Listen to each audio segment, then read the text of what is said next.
characters from Alice in Wonderland. I don't know exactly which one though. I haven't seen that movie in a very long time. Thank you.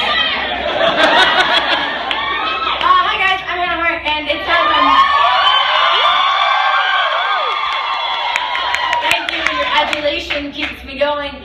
It's time for my cringe corner. Yum. So, I have not always been the incredibly debonair, confident, chic, really cool, suave, tall, muscular person you see before you.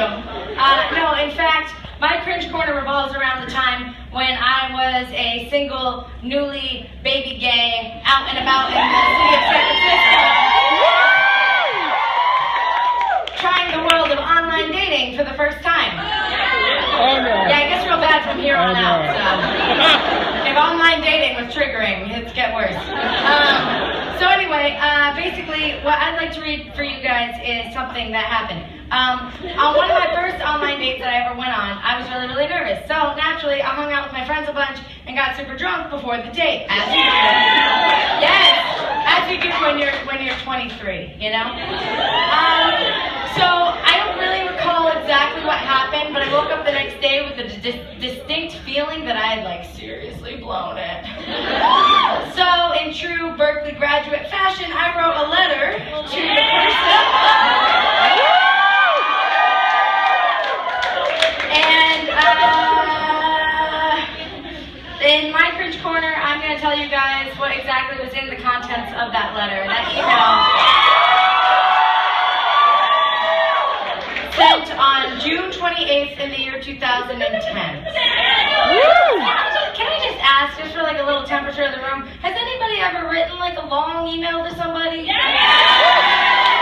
You guys have done that, where you're like, these are all the thoughts in my head. And then you like write it, and you save the draft, and maybe you read it a couple times, maybe you forwarded it to some of your friends, and they asked them to read it. I mean, like, this is like hitting home for some people, right? Cool, great. I think that's cool of you and you and you and you. So the drinking game, I guess, effectively for this is every time I can't continue, drink. Which is what I will do. Okay, so June 28th, 2010. It starts with a metaphor.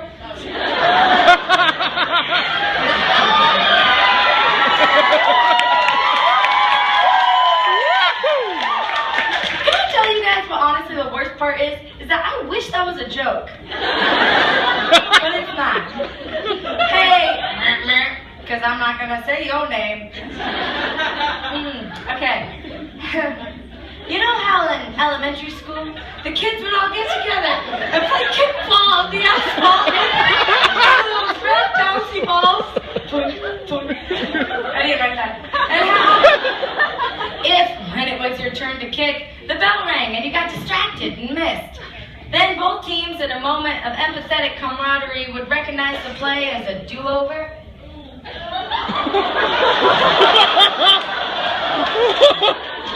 Well, I called do-over.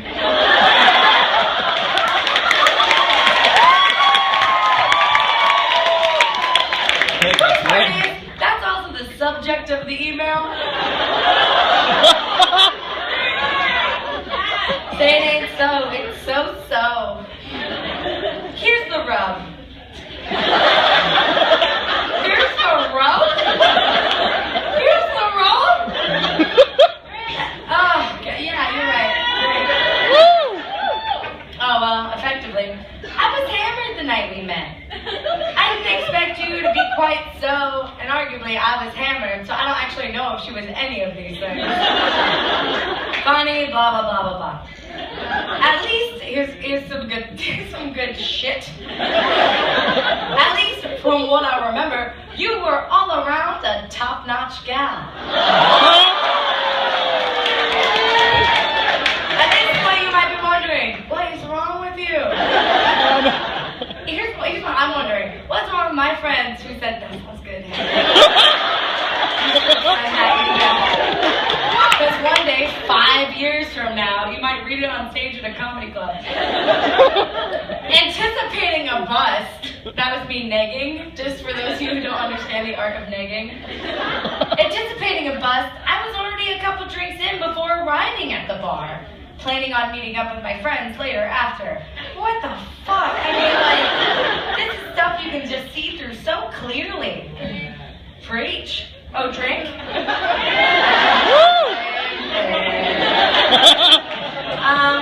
Then a couple more drinks in. I mean, oh God. On my way out the door, blah, blah, blah. And then I think I had a drink there. Long story short, despite whatever semblance of coherence you may have seen, I was, upon meeting you, already embarrassingly drunk.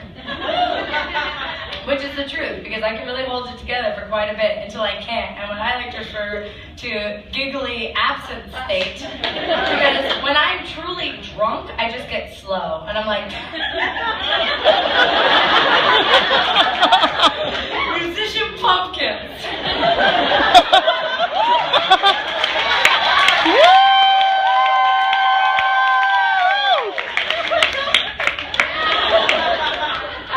Yada yada, and for that I apologize. Also, I'm pretty sure I didn't even say goodbye to you that night, so if I was rude, again, I apologize. And man, did I even ask you? Oh, God.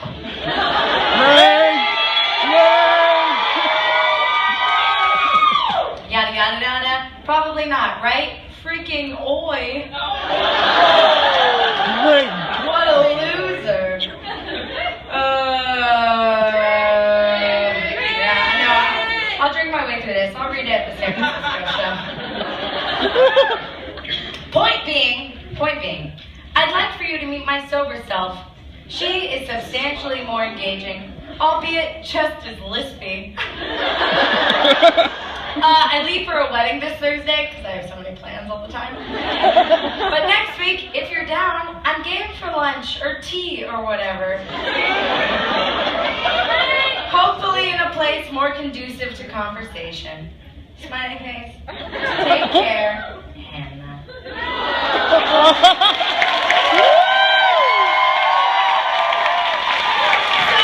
Okay guys, so like, stick with me for a minute, right? Effectively, this was just an apologetic email. Look, I was blackout on our first date or whatever. We made out somewhere. Stuff happened. FYI, if I was rude to you, here's my mind state. Let me try and make it right. That's where I was coming from, right? So, from June of 2010, I never heard back from this person until I got internet famous. So, November 10th, 2012, I received this email. Yeah, I know. It starts like this.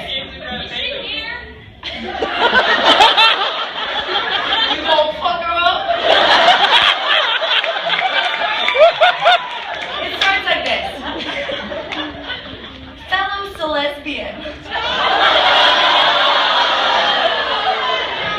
Oh my gosh, I've blown up the internet. Link to totally momentary viral Tumblr account. No. I know. I mean, for those of you that understand, like, well, this Tumblr's not going anywhere. It was effectively like, what's something that happened? Like, blue dress, gold dress, whatever, .tumblr.com. It's like, how do I turn this into a career? And you're like, what are you talking about?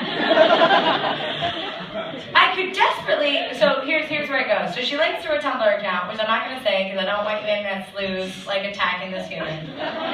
Because that's how you know I'm a decent person. I could desperately use some advice on how to capitalize on all of this. I've gotten 1.5 million unique views in 3 days. Demographic stats below.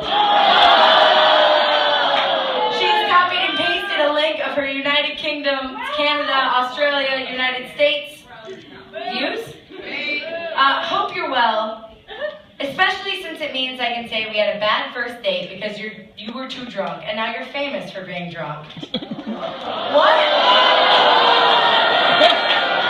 I know, I skipped some stuff out of human decency, but, oh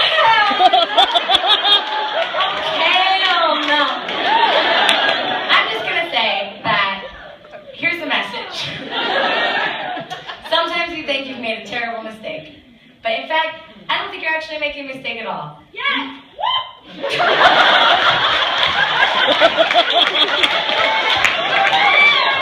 Unless you, like, didn't tip earlier, then, like, yeah, it's a something. No, because sometimes, you know, you think that you really blew everything, but maybe you blew everything for a reason. Like, if this person was so fucking great, why did I continue to get blackout drunk with them? So,